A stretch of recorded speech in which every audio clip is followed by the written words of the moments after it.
Hello viewers, myself is Dr. Neeta and you are watching my channel Learn Literature with Dr. Neeta. So let us begin today's topic.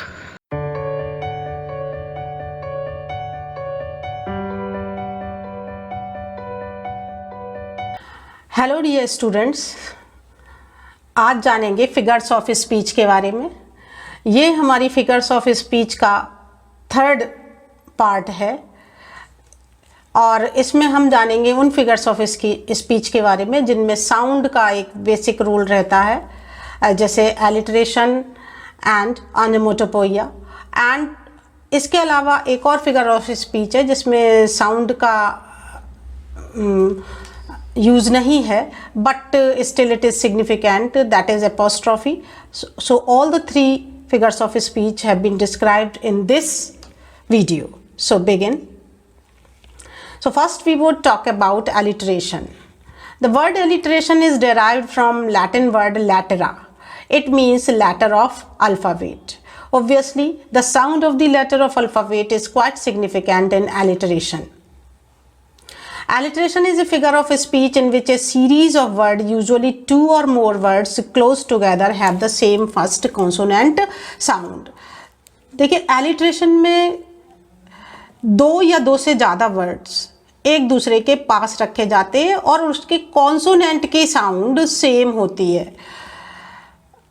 It is not necessary that the words are put directly next to each other. ये बात ध्यान रखिएगा, कई बार आप लोग को ये confusion रहता है कि वो वर्ड्स एक दूसरे के बिल्कुल बराबर होने चाहिए. नहीं, ऐसा नहीं है, वो पास पास होने चाहिए, बट उनके बीच में ये इन, द और एन जैसे वर्ड्स भी आ सकते हैं. और आगे आप एग्जाम्पल में देखेंगे तो समझ में आ जाएगी वो चीज़ कि किस तरीके से वर्ड्स जो है वो पास पास होते हैं तो एक साउंड इफेक्ट प्रोड्यूस करते हैं. अब alliteration is commonly used in poetry, advertisement and tongue twisters. Poetry में यूज़ करते हैं, एडवर्टिजमेंट में यूज़ करते हैं, टंग ट्विस्टर्स में यूज़ करते हैं. यहाँ बेसिकली हम पोइट्री के बारे में देखेंगे. देखिए, एडवर्टिजमेंट का मुझे यकायक ध्यान आता है कि जैसे कोका कोला का वर्ड रिपीट हुआ, तो इस तरीके से वो चीज़ें जो हैं वो ज़्यादा मेमोरेबल हो जाती हैं. एडवर्टिजमेंट में इन्हें इसीलिए यूज़ किया जाता है. It is use to stress certain point. कुछ साउंड या कोई पॉइंट को स्ट्रेस करना हो, ज़्यादा उस पर जोर लगाना हो तो उसे यूज़ करते हैं. And to make the sequence more memorable. और इस तरीके से अगर वो रिपीटेड साउंड वाली कोई सीक्वेंस बनाई जाती है तो वो ज़्यादा मेमोरेबल हो जाती है, उसे अच्छे से याद किया जा सकता है और इसीलिए एलिट्रेशन वहाँ पे यूज़ किया जाता है. Now come to the examples of alliteration. Try to understand these examples. So first one, then I can grieve at the grievances foregone. This is the line from Shakespeare's sonnet number 30, and I have put red color on the letters which are having the repeating sound. It doesn't mean that the letter is same. You should never confuse about the thing.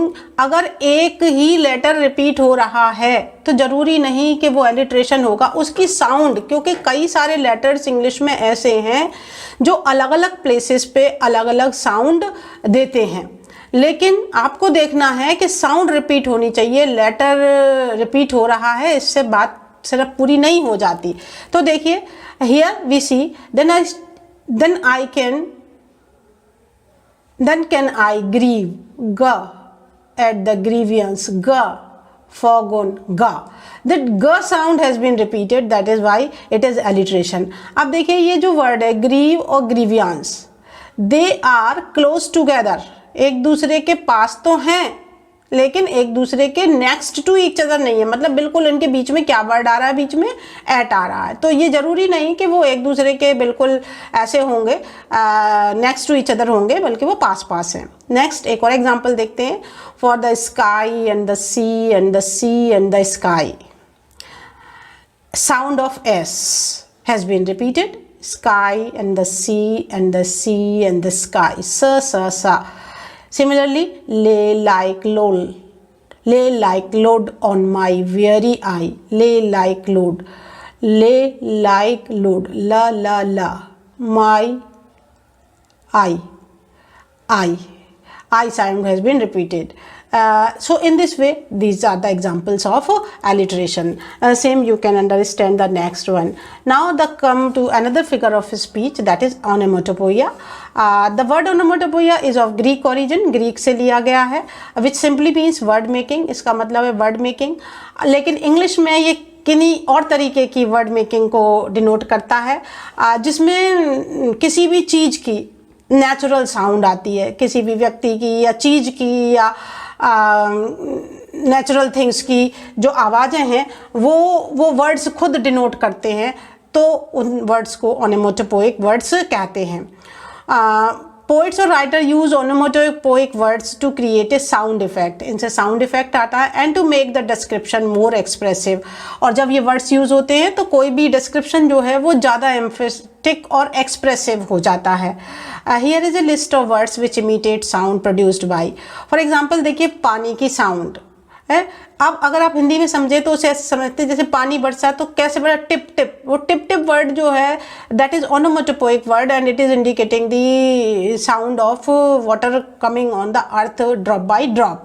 Similarly, in English, there are certain words which are indicative of the sound created by water, that is the splash of water, the sprinkle of water, the dribble of water, drizzle of water. So these are the words which are expressive of the sound of water. Similarly, the air sound, the flutter, the swoosh, whisper, whoosh. These are the words which are describing the sound of air. Similarly, animal. These are the sounds which are which is created by the different animal. So hiss is created by snake. Similarly, the tweet by bird. Cluck, buzz, chirp, meow by cat. So these are the sound. Whenever these words are used, they automatically give a sound effect to the text. So human being giggle.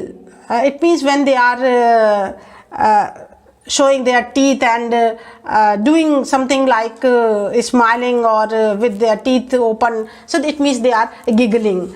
Similarly, if they are whispering or murmuring, chattering, gurgling, when they are gargling. So collision sound, जब दो चीज़ें टकराती हैं तो उनकी sound click, bang, थड, slab. तो कहने का मतलब यही है कि ये वो साउंड्स हैं, जो वो वर्ड्स हैं जो उन साउंड को ऑटोमेटिकली इंडिकेट करते हैं, जो उन चीज़ों से प्रोड्यूस हो रही हैं या किसी एनिमल से प्रोड्यूस हो रही हैं या किसी नेचुरल ऑब्जेक्ट से प्रोड्यूस हो रही हैं. एग्जाम्पल ऑफ ओनोमोटोपोइया देखिए, they click upon themself, click. As the breeze rises and turn many coloured. ये वहाँ का डिस्क्रिप्शन है बर्चेज बाई रॉबर्ट फ्रॉस्ट का, कि बर्फ़ जमी हुई है और सन जैसे बर्फ़ के ऊपर पड़ता है तो बर्फ़ का एक पार्टिकल थोड़ा सा टूट के टुकड़ा वो नीचे नीचे भी बर्फ़ ही जमी हुई है उसके ऊपर गिरता है. तो एक टुकड़े, जब टुकड़ा बर्फ़ का दूसरे बर्फ़ के टुकड़े पे गिरा, then the sound is produced click. So this sound effect इस डिस्क्रिप्शन को मोर एक्सप्रेसिव बनाता है. As the breeze rises and turn many-colored, as the stir cracks and crages their enamel. Again, the word cracks is also indicating the sound word. Similarly, see in the next one, here you would better understand the thing. Sometimes a thousand, the third line, sometimes a thousand twangling instrument. Twangling word is musical, which is describe कर रहा है कि कुछ चीज़ें बज रही हैं. तो इस तरीके से जो वर्ड्स किसी इंस्ट्रूमेंट की, किसी भी चीज़ की साउंड को इंडिकेट करते हैं, ओनोमोटोपोइक वर्ड होते हैं. पर्पस इनका ये होता है कि वो टेक्स्ट को मोर एक्सप्रेसिव बना दें. Now come to apostrophe. ये साउंड से रिलेटेड नहीं, ये पोजीशन से रिलेटेड है. देखिए, apostrophe is a figure of speech in which the speaker directly addresses someone. किसी को डायरेक्ट एड्रेस करता है. वो डायरेक्ट एड्रेस किसके लिए हो सकता है? किसी व्यक्ति के लिए हो सकता है, किसी चीज़ के लिए हो सकता है, या किसी इनएनिमेट ऑब्जेक्ट के लिए, या किसी एब्स्ट्रैक्ट आइडिया के लिए भी हो सकता है. और एपोस्ट्रोफी क्यों यूज़ होता है? To express strong emotions. या तो वो लव के स्ट्रॉन्ग इमोशन को इंडिकेट करेगा, या हेट के, या फियर के, या एंगर, या इसी तरीके के किन्हीं इमोशंस को एक्सप्रेस करता है। एड्रेस 3 तरीके से हो सकता है, ओ वर्ड यूज करके कर सकते हैं, या यू और दाऊ करके कर सकते हैं। Thou is also meaning you. And persons name, या वो किसी व्यक्ति का नाम भी हो सकता है। तो अब देखते हैं एग्जाम्पल से आपको समझ आ जाएगा। Thou was not made for birth, thou was not made for death, immortal bird. Thou means you. Bird से कह रहे हैं immortal bird. Thou was not made for death. तो bird को संबोधित करते हुए कि तुम डेथ के लिए नहीं बनी, तो then this word thou is apostrophe. Now see, bird के लिए आया है, O cunning love. With tears thou keepest me blind, lest I, well seeing thy foul fault, should find. O cunning love. He is talking about his beloved. अपनी beloved को संबोधित करने के लिए इन्होंने क्या वर्ड यूज किए? O cunning love. Similarly, O pardon. In the next death B not proud, यहाँ पे नाम दे दिया। मैंने कहा था दाऊ होगा या ओ होगा या उसका नाम होगा। So death B not proud, यहाँ डेथ को डायरेक्ट डेथ के नाम से ही एपोस्ट्रोफी के रूप में यूज कर लिया गया है। तो ये भी चीज़ों को ज़्यादा एम्फेसाइज करने के लिए और स्ट्रॉन्ग इमोशन दिखाने के लिए ये करते हैं, ताकि वो जो लव या हेट्रेड या जो भी इमोशंस उसमें यूज़ हो रहे हैं वो ज़्यादा इम्प्रेसिव और एक्सप्रेसिव बन सकें। So thanks for nice listening.